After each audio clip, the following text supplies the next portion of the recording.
E aí pessoal, tudo bom?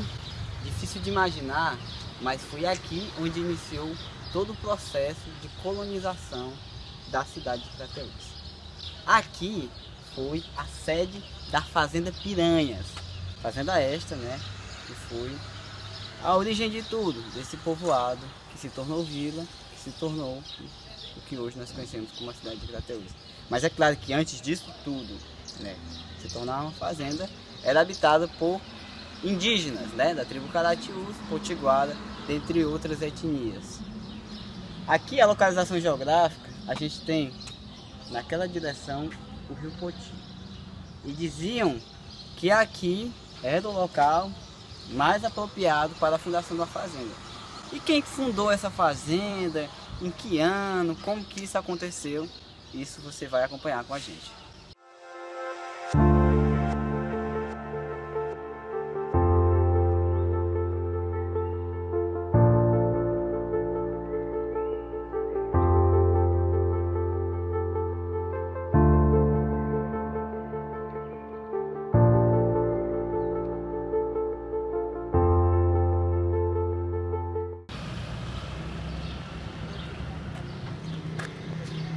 Essas terras foram adquiridas por uma baiana, descendente da Casa da Torre, a Luísa Passos, que inclusive dá nome a esta praça que a gente está aqui hoje, que é popularmente conhecida como Praça do Barrocão, por ter uma grota que nos anos 60, 70 e 90, sempre quando corria, se formava um grande barrocão, então aí ficou conhecido como Praça do Barrocão. E ela delegou um cidadão, seu João Ribeiro Lima, para ficar responsável, né, pela fazenda, pela criação do gado. Não há, inclusive, relatos históricos de que ela um dia tenha vindo para cá, para Crateús, né? Que então era conhecida como fazenda, era a Fazenda Piranhas. Que inclusive a Fazenda Piranhas recebe o nome de Fazenda Piranhas por conta da cidade ao qual a dona Luísa Passos morava, que ela morava, né, na Fazenda Piranha, na cidade de Piranhas, em Alagoas. Então, seu João Ribeiro Lima ficou responsável pela fazenda, pela criação do gado, e ele fez a seguinte divisão. Do lado direito do rio era se feito, né, aqui a gente tem umas casas hoje, mas é importante salientar que atrás dessas casas é o rio Poti.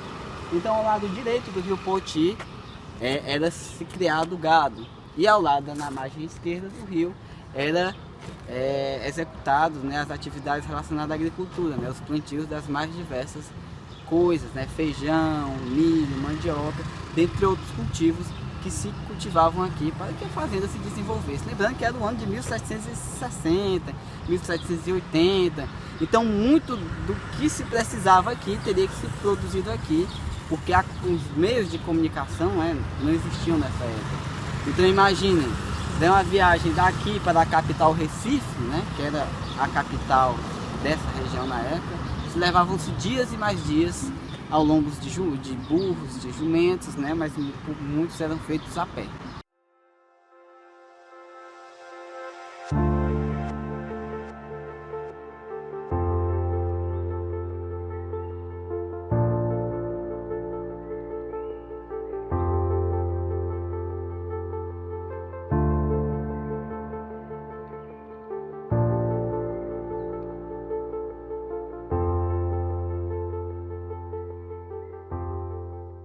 É de amplo conhecimento que com a chegada dos colonos, né, não foi nada muito amigável, como se tem colocado em muitos livros de história. Inclusive aqui, nesta região, por exemplo, houveram-se muitos fatos, né, de conflitos bastante acirrados entre os indígenas, né, entre os povos que viviam aqui e entre os colonizadores, né, os bandeirantes que outrora queriam, né, povoar aqui.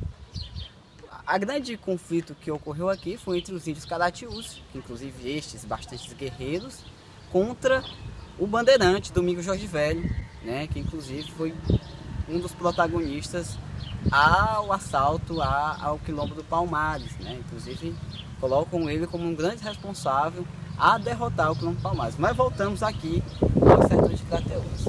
O fato é que com a chegada do Domingos Jorge Velho, ele simplesmente ocupou essas terras, né, expulsou e dizimou as aldeias indígenas presentes aqui no sertão de Crateús, né, tribos como os Caratiús, os Potiguaras, que tiveram que se unir para juntos combater o homem branco, o homem colono, o homem europeu que vinha para dominar essas terras.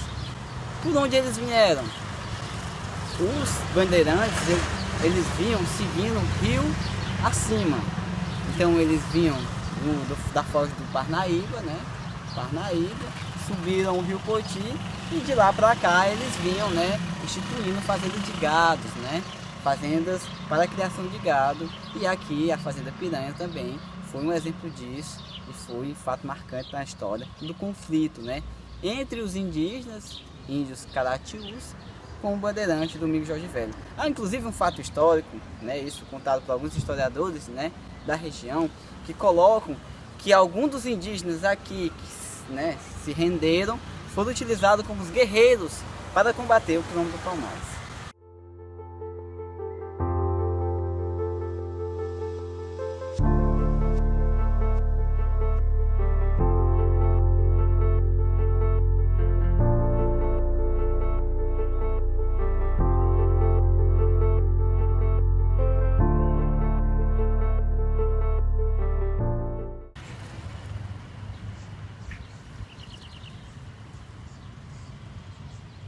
Como na maioria das cidades e distritos e fazendas que foram se constituindo ao longo de todo o Nordeste brasileiro, a Fazenda Piranhas não foi diferente.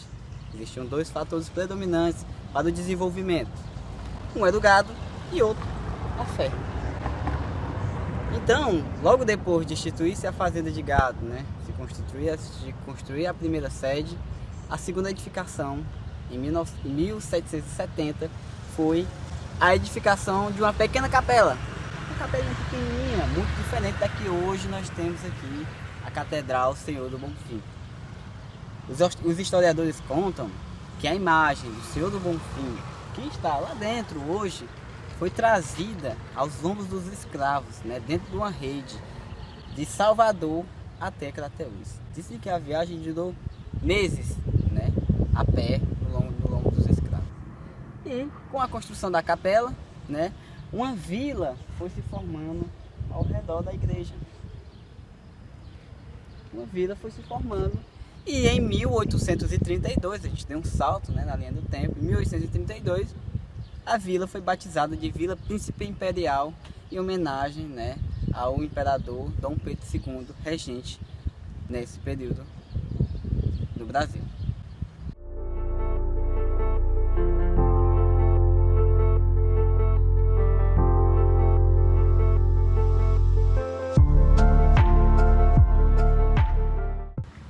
Houve um fato histórico bastante peculiar aqui na região.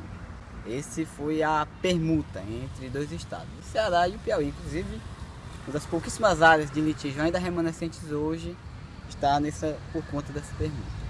Como foi essa permuta? Toda essa região, né, que a gente já vem contando, da Fazenda Piranhas até a Vila Príncipe Imperial, era a área do Piauí, né? Toda a região da bacia hidrográfica do Rio Poti do Piauí, né? Uma faixa de terra de 120 de largura por 180 de comprimento.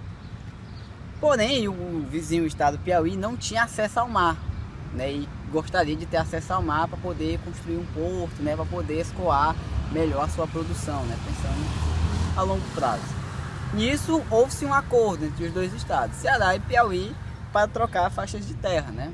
Qual foi a faixa de terra que foi trocada? Foi essa faixa de terra aqui, né, que subtende-se hoje aos municípios de Crateús, parte do município de Independência e parte do município de Novo Oriente, que foram trocados por hoje o que é o município de Luiz Correia, né, Piauí, que é a região ali da foz do rio Parnaíba.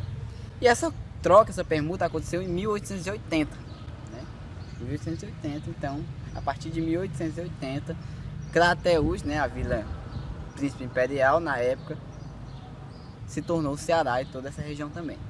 Em 1889, né, de Vila Príncipe Imperial, passou-se a se chamar Vila Crateús, né, com TH. Inclusive, em alguns locais históricos aqui, a estação ferroviária, dentre outros locais, era utilizada a nomenclatura Crateús com TH, né? Isso foi por conta realmente da língua portuguesa daquela época, que se escrevia muito com TH, né?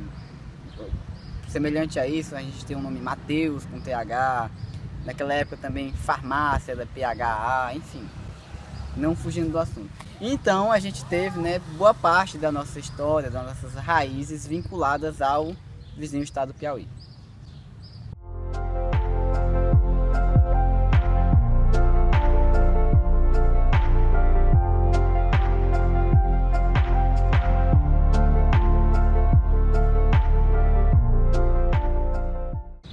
Lindos sertões, meus amores, Crateús, onde nasci. Que saudade, que rigores, sofre meu peito por ti. São amargos desabores que uma funda taça bebi. Que saudade, oh meus amores, Crateús, onde nasci. Esse pequeno trecho de um poema desse grandioso poeta José Corelano, crateuense, nasceu e se criou aqui. Infelizmente viveu pouco, morreu de uma gripe, né? Mas esse senhor é responsável, né? Ele é considerado o príncipe das letras piauienses, um crateuense, né? Que nessa época toda essa região, como eu já havia comentando com vocês, fazia parte do Piauí. E esse cidadão, né, poeta, além de poeta, era advogado e legislou por 2 mandatos como deputado estadual na Câmara dos Deputados do estado do Piauí. Um fato bastante peculiar, bastante interessante sobre a nossa história, né? Um crateuense que deu origem às letras piauienses.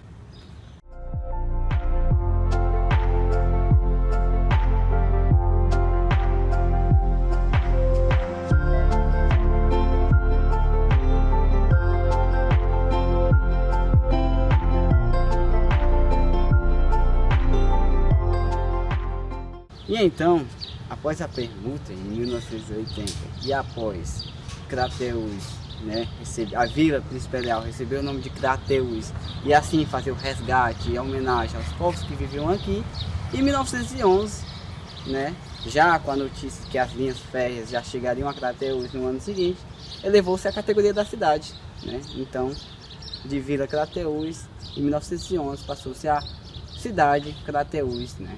Então assim, deu grandes passos e no ano seguinte, né, em 1912, chegou aqui as linhas férreas conectando Crateús a Sobral e a Fortaleza.